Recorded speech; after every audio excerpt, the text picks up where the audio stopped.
Jiang Guanzhang sekarang ini dalam situasi kritis setelah dua pemain andalannya cedera di round 6. Sementara itu mereka juga harus bersiap untuk pertandingan di babak playoff melawan Hyundai.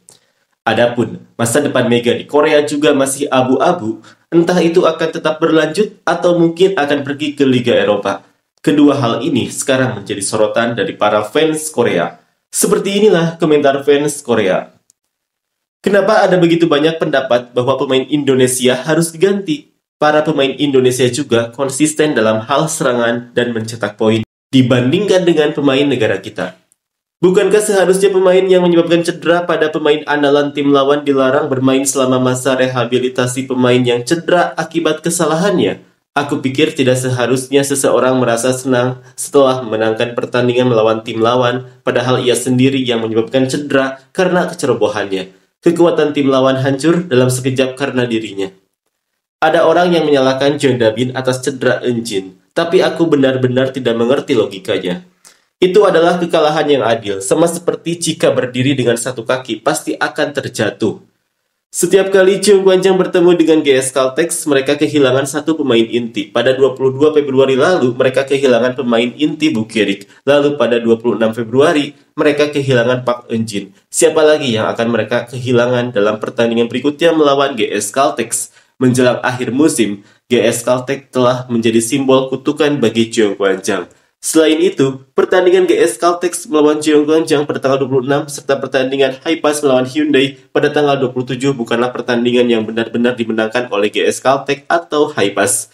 Jeong Guanzhang dan Hyundai menurunkan pemain lapis kedua, jadi apakah itu benar-benar pertandingan yang sesungguhnya?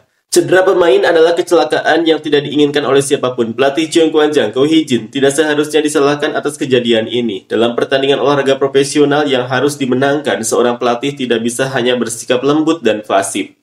Bukan begitu, Ko Hee-jin langsung menarik pemain inti saat selisih skor melebar dan bersiap untuk set berikutnya. Masalah kelelahan pemain itu berlaku untuk seluruh V-League.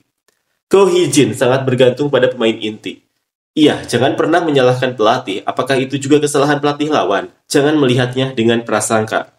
Bukirik mengalami kelelahan apa? Dia bermain jauh lebih nyaman dibandingkan Victoria. Cedera pergelangan kaki saat mendarat, tapi Silva justru yang benar-benar dipaksa bermain berlebihan. Apa salah pelatih Ko Hee-jin atas cedera kaki Bukirik? Di antara para pelatih, Ko Hee-jin diakui sebagai pelatih yang paling bersemangat. Kenapa ini malah menyalahkan pelatih? Sejak kapan voli jadi ajang mengeluh soal kelelahan? Sejak kapan voli jadi ajang mengeluh soal kelelahan? Main voli 5 set saja tidak ada yang ngeluh soal kelelahan serius. Pelatih Ko Hee-jin jaga Bukirik baik-baik, bahkan Mega pun dalam bahaya. Pemain lebih penting daripada peringkat, kalau terlalu memaksakan semuanya bisa berakhir. Pelatih Ko Hee-jin paham. Silakan saja kirim dia, tapi pemain selevel Mega banyak di Eropa, dia mungkin unggul di Korea, tapi di Eropa dia tidak akan bisa menembus blok.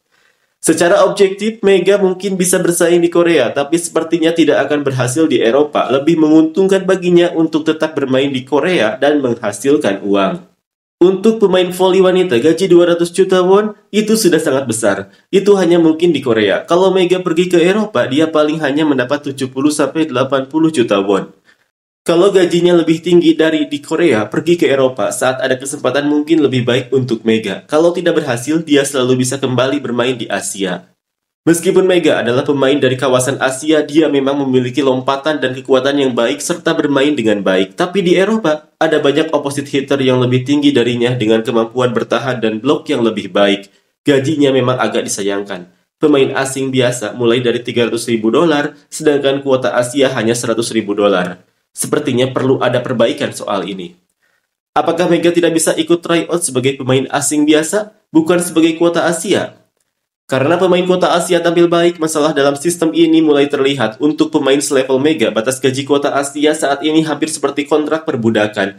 Sebagian besar pemain kuota Asia lainnya juga merupakan pemain inti penting di tim. Tetapi Liga memperlakukan mereka hanya sebagai pemain bernilai tinggi dengan biaya rendah. Dibandingkan dengan pemain domestik yang berkontribusi kurang dari setengah dari Mega atau Wipawi tetapi mendapat gaji 3 kali lipat lebih besar. Pemain kuota Asia ini tampak seperti pekerja migran dari Asia Tenggara yang datang ke Korea untuk mencari nafkah. Gaji Mega hanya sepertiga dari pemain domestik dengan gaji tertinggi di liga dan setengah dari pemain asing lainnya. Ini benar-benar situasi yang konyol. Apakah Federasi Voli bahkan menyadari kenyataan ini? Selain itu, mengenai perdebatan tentang pemain asing dan kuota Asia yang dipaksa bermain berlebihan mulai musim depan, jika setiap tim diperbolehkan memiliki 2 pemain asing dan 2 pemain kuota Asia, tetapi tetap hanya satu yang boleh bermain di setiap pertandingan, setidaknya tim tidak perlu bermain tanpa pemain asing atau kuota Asia sama sekali.